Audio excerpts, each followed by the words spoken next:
Hello students, now we have to start our chapter that is outcomes of democracy. Okay, तो हम democracy के outcomes देखेंगे कि democracy से हमें क्या मिल रहा है ना।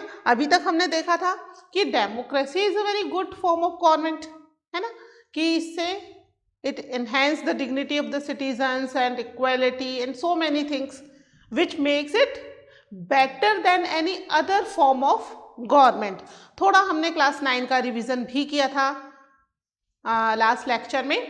तो आज हम देखेंगे कि डेमोक्रेसी से आउटकम्स में हमें क्या क्या मिल रहा है। बेसिकली डेमोक्रेसी क्या है? It's a form of government.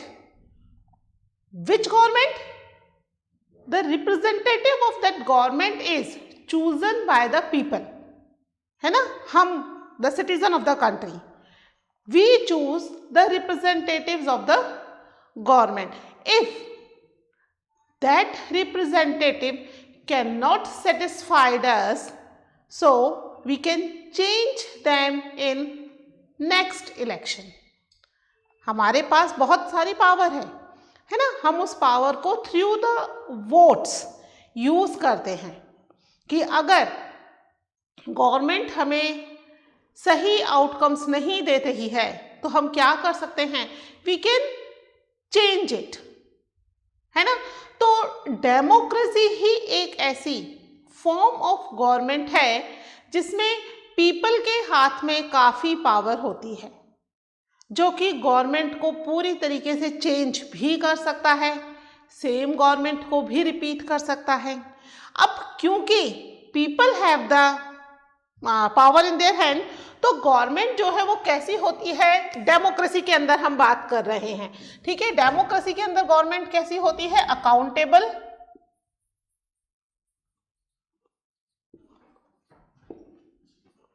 Responsive,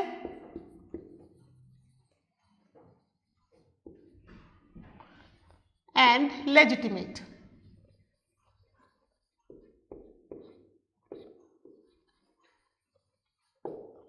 ठीक है, लेजिटिमेट, यहां नीचे लिख देती हूं मैं गवर्नमेंट, लेजिटिमेट गवर्नमेंट,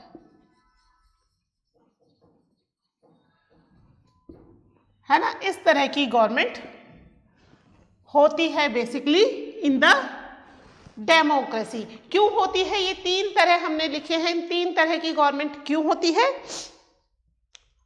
क्योंकि it's people's form of government, है ना, जहां पे लोग जो हैं वो अपने राइट्स का यूज करते हैं, वोटिंग राइट्स का, and they can choose the government. तो सबसे कॉमन और सबसे बेसिक आउटकम जो डेमोक्रेसी का है दैट इज है अकाउंटेबिलिटी। अकाउंटेबल का मतलब क्या होता है? आंसरेबिलिटी, ठीक है। Means the government is answerable to the citizen of the country whatever they are doing, ठीक है। We can raise the questions to the government कि भाई आप क्या कर रहे हो और क्यों कर रहे हो। तो this is the basic outcomes, ठीक है। क्या है the most basic outcome? The most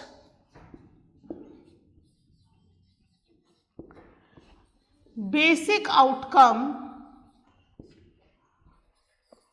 of democracy is that democracy should be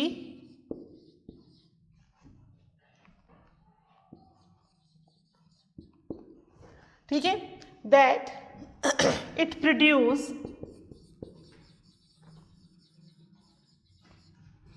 a government, ठीक है। कैसी गवर्नमेंट प्रोड्यूस करती है? It produce a government that is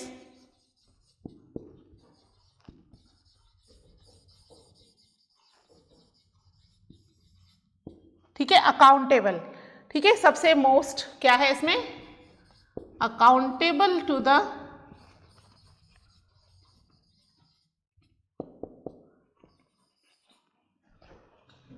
citizens of the country, ठीक है। इसके अलावा क्या है? And the expectation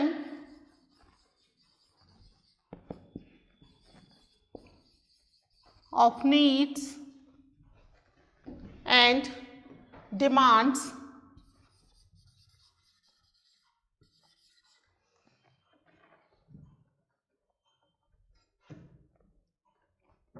and responsible to, sorry है ना, responsive to the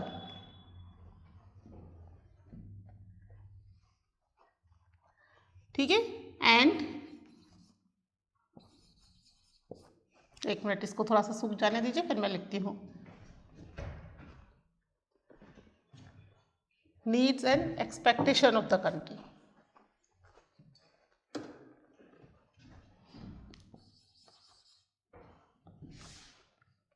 ठीक है, ये थोड़ा सा गीला हो गया, एक बार सूख जाने दीजिए। Citizens of the country and responsive, हाँ अब ठीक है, responsive to the needs and expectations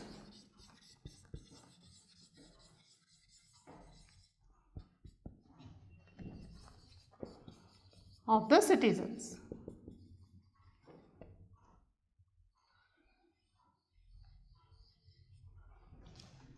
ठीक है, इट प्रोड्यूस, क्या प्रोड्यूस कर रही है?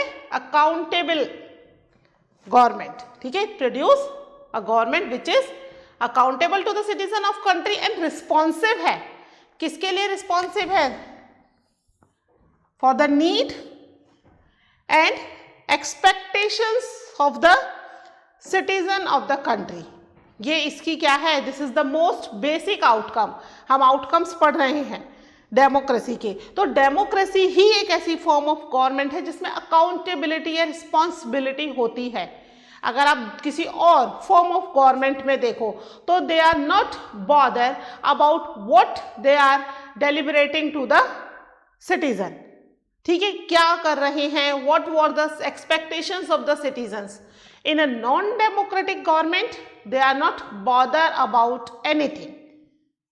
ठीक है, what they are doing, but only and only in democracy, this is the outcome of democracy, कि गवर्नमेंट कैसी है? It's accountable and responsive also, कि जो भी चीजें डिलीवर हो रही हैं वो कंट्री के सिटीजन्स की नीड और एक्सपेक्टेशंस के अकॉर्डिंग हैं या नहीं है।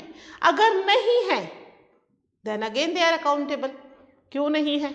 They have to give the answer. Accountability का मतलब है आंसरेबिलिटी, है ना, उन्हें जवाब देना पड़ेगा कि वो ऐसा क्यों कर रहे हैं। तो किसी भी डेमोक्रेसी में मोस्ट ऑफ द टाइम ये कहा जाता है कि भी जो गवर्नमेंट है it will take a long time for taking any kind of decision, है ना, बहुत लंबा समय लग रहा है टू टेक द डिसीजंस। लेकिन जब वो डिसीजन लिया जाता है तब क्या हो जाता है? That is acceptable bye the citizen of the country. ठीक है, क्यों? क्योंकि वो जो डिसीजन है वो इन चीजों को ध्यान में रख करके लिया जाता है कि लोगों की नीड्स क्या है, उनकी एक्सपेक्टेशंस क्या हैं। फिर जो डिसीजन लिया गया है उसके लिए गवर्नमेंट फिर अकाउंटेबल है। तो ऐसा डिसीजन लिया जाए जो may be it will delay, है ना, कि भाई डिले तो हो रहा है, बट जब वो लिया जाए तो डिसीजन मेकिंग ऐसा हो इट सेटिस्फाई द सिटीजन्स, कि बार बार ऐसा ना हो कि सिटीजन्स को लगे कि भाई ये डिसीजन इतना लंबा टाइम भी लिया और किसी काम का भी नहीं है। ऐसा ना हो। नॉन डेमोक्रेटिक कंट्रीज में क्या होता है? They take the decision quickly. Why they take decision quickly? कोई रिस्पॉन्सिबिलिटी नहीं है, लोग क्या पूछेंगे, क्या कहेंगे, या लोगों की क्या जरूरतें हैं। What was their expectation? Non democratic में they were not bother about it. वो किस चीज से बॉदर है नॉन डेमोक्रेटिक में? कि उनकी खुद की एक्सपेक्टेशंस क्या है। According to that the non democratic government took the decision. But democracy में बेसिक आउटकम्स ही अकाउंटेबिलिटी है। तो if they are accountable, answerable to the citizen, तो वो ऐसा डिसीजन नहीं ले सकते जिसमें वो लोगों को बाद में एक्सप्लेन ना कर पाए कि why they took this decision. Understood? तो हमेशा ही डेमोक्रेसी के अंदर डिसीजन मेकिंग में भी टाइम लगता है। It took the time because it follow a long procedure, है ना। वो पूरा लॉन्ग प्रोसीजर फॉलो करने के बाद डिसीजन लेती है। कौन सा प्रोसीजर फॉलो करती है? हम पहले पढ़ चुके हैं, how a bill become a law. पढ़ा हुआ है आपने पहले। इसमें क्या होता है, जो भी लॉ बनाना है उससे रिलेटेड मिनिस्ट्री उस बिल को लोकसभा में इंट्रोड्यूस करती है either in the joint session और the separate session, depend on the bill कि बिल कैसा है। उसको प्रेजेंट करेगी, फर्स्ट रीडिंग करके सबको बताया जाएगा अबाउट द बिल, फिर डिस्कशन एंड डिबेट होगा, फिर सेकेंड रीडिंग होगी, फिर उसके बाद फाइनल चेंजेस किए जाएंगे उसके अंदर, and then again third reading होगी। थर्ड रीडिंग के बाद फिर उस पर वोटिंग होगी। वोटिंग होने के बाद ये बिल पास होता है नहीं होता है ये डिसाइड होगा। If the bill is pass then it went to the Rajya Sabha, अगर राज्यसभा में नहीं गया है फिर वहां वापस से प्रोसीजर फॉलो होगा, रीडिंग होगी, वोटिंग होगी। उसके बाद फिर प्रेसिडेंट के पास जाएगा सिग्नेचर के लिए, and then the bill become the law and after that it will implemented to the people, है ना। उसके बाद फिर वो प्रॉपर उसकी प्रोसीजर होने के बाद लोगों के ऊपर इम्प्लीमेंट होगा। तो ये एक लॉन्ग प्रोसीजर फॉलो करता है डेमोक्रेसी में, ठीक है। कितने सारे लोग होते हैं लोकसभा राज्यसभा में, वो सभी लोगों का वोट होना चाहिए, at least majority should pass the law, ठीक है। अगर मेजॉरिटी पास करेगी तभी लॉ आगे जाएगा, अगर मेजॉरिटी पास नहीं करती वो बिल वहीं खत्म हो जाएगा, आगे पास नहीं होगा। तो ये जो पूरा प्रोसीजर है इसमें लंबा टाइम लगता है, कहने में लग रहा है 3 रीडिंग्स, पर फर्स्ट रीडिंग के बाद फिर 15-20 दिन का गैप आता है, चेंजेस होते हैं, करेक्शंस होते हैं सेकेंड रीडिंग में वापस से, फिर 15-20 दिन का, कई बार महीनों का गैप आ जाता है। उसके बाद फिर थर्ड रीडिंग होती है ना। उसके बाद फिर कुछ टाइम पीरियड का फिर लंबा गैप है, फिर राज्यसभा में जाता है, फिर वो राज्यसभा से पास होगा, उसके बाद फिर एक लंबा गैप प्रेसिडेंट के पास जाता है। तो इट्स अ लॉन्ग प्रोसीजर, बहुत लंबा गैप है। हमको ऐसा लग रहा है कि फटाफट से शायद एक ही दिन में बैठ के तीनों रीडिंग हो जाती हैं। ऐसा होता है जो बिल बहुत अर्जेंटली पास करने होते हैं उनके लिए भी होता है procedure, they did the things very fast, लेकिन मोस्टली जो बिल होते हैं कॉमन बिल उनमें एक लंबा procedure they have to follow, ठीक है। तो इतने लंबे प्रोसीजर से गुजरने के बाद पॉसिबिलिटी होती है कि जो लॉ आएगा या जो डिसीजन आएगा that is more accurate and it should follow और the accept by the citizen of the country, ठीक है। लिख लेते हैं इस चीज को भी एक बार।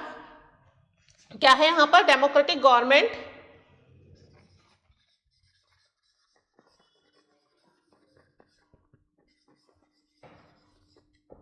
ठीक है, will take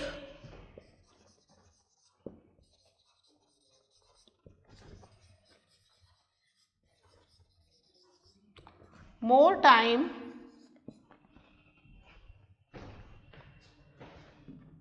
to follow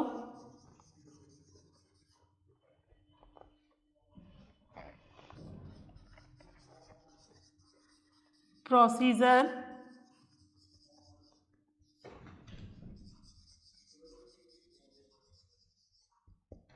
before arriving at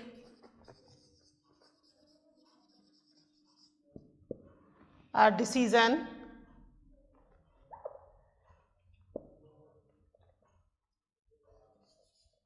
ठीक है, before arriving it a decision but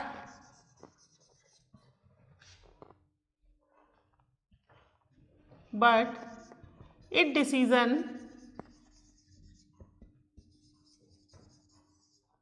may be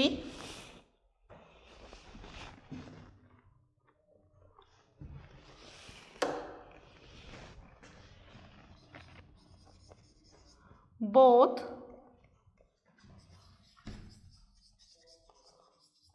more acceptable by the people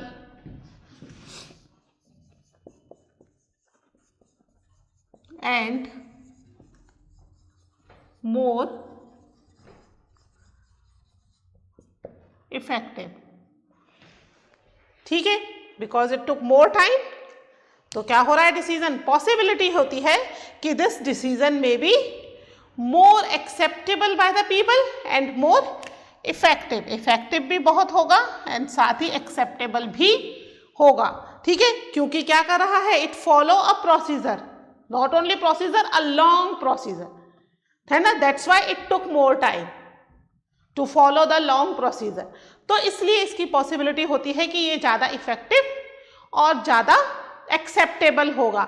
plus यहाँ पर जो भी डिसीजन लिए जाते हैं वो सभी सिटीजन्स को पता होने भी जरूरी है। क्यों पता होने जरूरी है? Because democracy is the government of people, people's government है ना, तो पीपल्स गवर्नमेंट में citizen of the country must know about what is going on in the government. ठीक है, that is known as the transparency. Government accountable भी है, legitimate है, responsible है, that means the government is more accountable, means transparency भी है government में। ठीक है, ये लिख लीजिए, फिर ट्रांसपेरेंसी का एक पॉइंट लिखते हैं।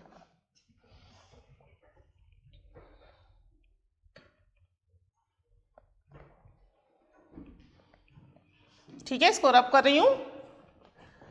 Citizen of the country they have the right to examine the decision, जो भी डिसीजन लिया जा रहा है, that decision can be examine by the citizen of the country, है ना, क्योंकि डिसीजन किसके लिए लिया जा रहा है, डिसीजन लिया जा रहा है for the citizen of the country, तो दे हैव द राइट कि भाई वो उस सिटीजन्स जो हैं उस डिसीजन को एग्जामिन कर सकें और साथ में गवर्नमेंट से सवाल कर सकें। यही तो ट्रांसपेरेंसी होगी। हमारे यहाँ पर क्या है, government, government is very transparent, है ना, डेमोक्रेसी में ही गवर्नमेंट ट्रांसपेरेंट होती है, क्योंकि यहाँ पर सिटीजन्स को राइट है टू आस्क द क्वेश्चंस, है ना, तो यहाँ पर सिटीजन्स क्या कर सकते हैं, they can examine the decision making. ठीक है, क्या कर रहे हैं, citizen have the right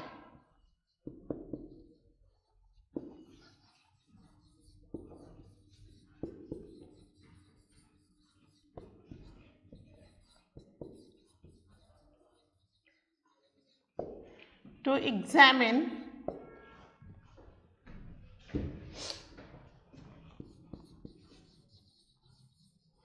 the process of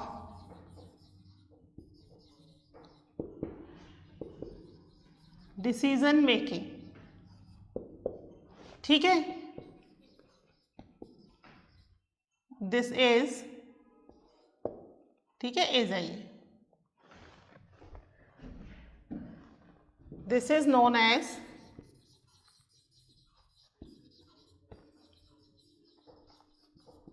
transparency, यानी गवर्नमेंट कैसी है, ट्रांसपेरेंट है, ट्रांसपेरेंसी है, डिसीजन मेकिंग को एग्जामिन करने का राइट भी किसको दे दिया गया है, सिटीजन्स को दे दिया गया है। ठीक है, डेमोक्रेसी में हर काम का एक मैकेनिज्म होता है, एक तरीका होता है।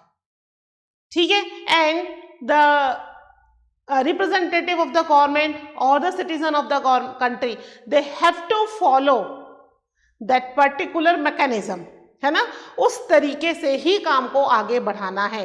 कॉन्स्टिट्यूशन में हर एक चीज इसलिए प्रॉपरली लिखी गई है कि everything is should be clear, कहीं कोई कंफ्यूजन ना हो। ठीक है, डिसीजन मेकिंग कैसे होगा, प्रॉपर उसमें प्रोसीजर लिखा गया है ना, किस तरीके से इम्प्लीमेंटेशन होगा, किस तरीके से सिटीजन्स चेक कर सकते हैं, सारी चीजें इसीलिए क्लियर की गई हैं जिससे कि कहीं कोई कंफ्यूजन ना हो। तो डेमोक्रेसी में एक प्रॉपर मैकेनिज्म फॉलो किया जाता है हर डिसीजन मेकिंग के लिए, ठीक है। तो जिसकी वजह से क्या हो रहा है, कंट्री में जो काम है, या हम कह सकते हैं कि जो प्रोसीजर है, वो एक प्रॉपर तरीके से चल रहा है। That why the democracy is a legitimate government, है ना, क्योंकि एग्जामिन हो पा रहा है ना, लेजिटिमेट है, जो भी काम कर रही है सही कर रही है एंड पूरी तरीके से ओपन है, ठीक है, और अपने काम के लिए रिस्पॉन्सिबिलिटी भी ले रही है। तो यहां पर क्यों ऐसा कर पा रही है, because it follow a proper mechanism, और उस मैकेनिज्म को प्रॉपरली फॉलो करने की वजह से क्या हो रहा है, एक तो प्रॉपर काम चल रहा है प्लस डिसीजन मेकिंग भी सही आ रही है, ठीक है। एज सच हम ये नहीं कहेंगे कि 100% डिसीजन मेकिंग सही होती है, sometimes it may be not acceptable, but in that case they have the room to correct the mistake, है ना। हमने देखा था ना कि डेमोक्रेसी में ही they have the room to correct the mistake.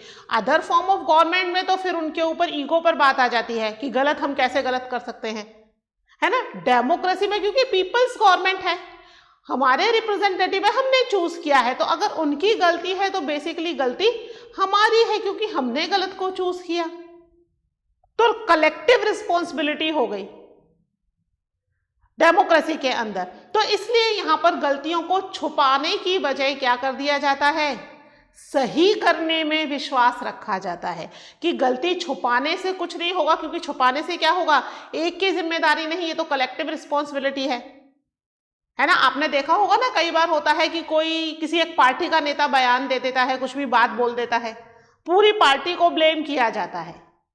उस एक व्यक्ति को ब्लेम करने के साथ साथ क्या कर रहे हैं, they blame the whole party, by collective responsibility है। इसलिए तो यहां पर जो पार्टी है they have to take the major, collective responsibility में तो मेजर लेना ही पड़ेगा ना, एक व्यक्ति की जिम्मेदारी नहीं होती।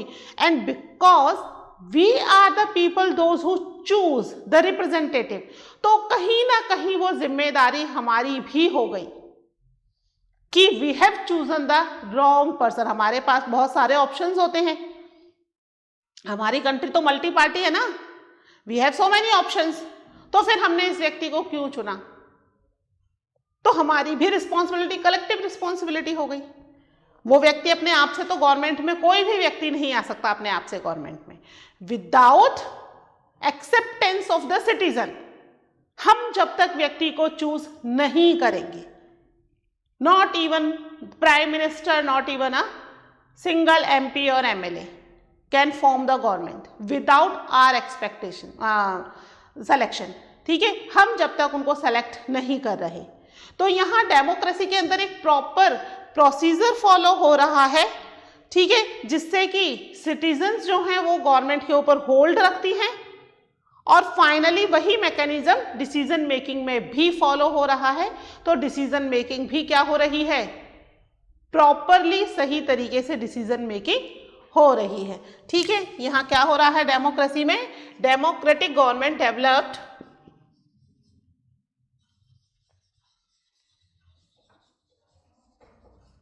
the democratic government develops the mechanism for citizens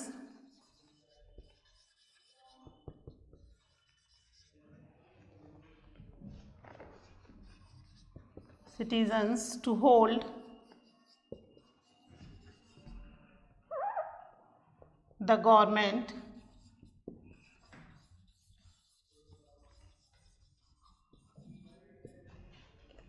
accountable, ठीक है, and mechanism for citizens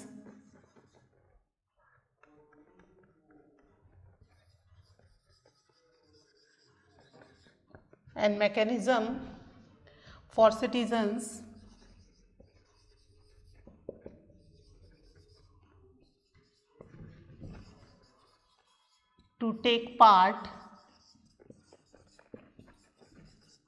in the decision making.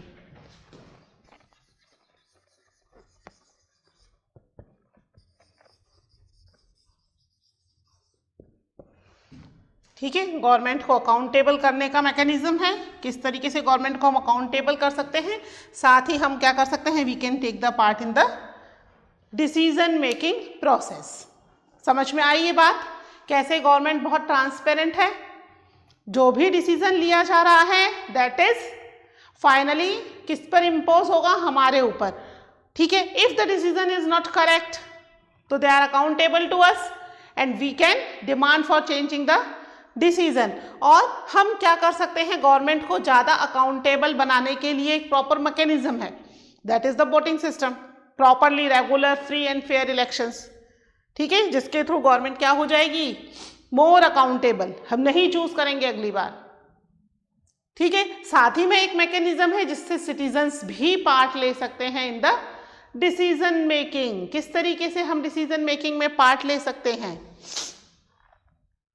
जब भी गवर्नमेंट कोई डिसीजन ले रही है, आपने देखा होगा ना इतनी सारी रैलियां हैं, कभी कैंडल मार्च है to make the law for this particular thing, या ये रिजर्वेशन दे दो, इसके लिए हम रैलियां निकाल रहे हैं। तो we can pressurise the government to take the decision, है ना। और अगर वो डिसीजन सही नहीं है तो we can pressurise them to change it, उन्हें चेंज भी करना पड़ सकता है अगर वो सही डिसीजन नहीं लेते हैं तो।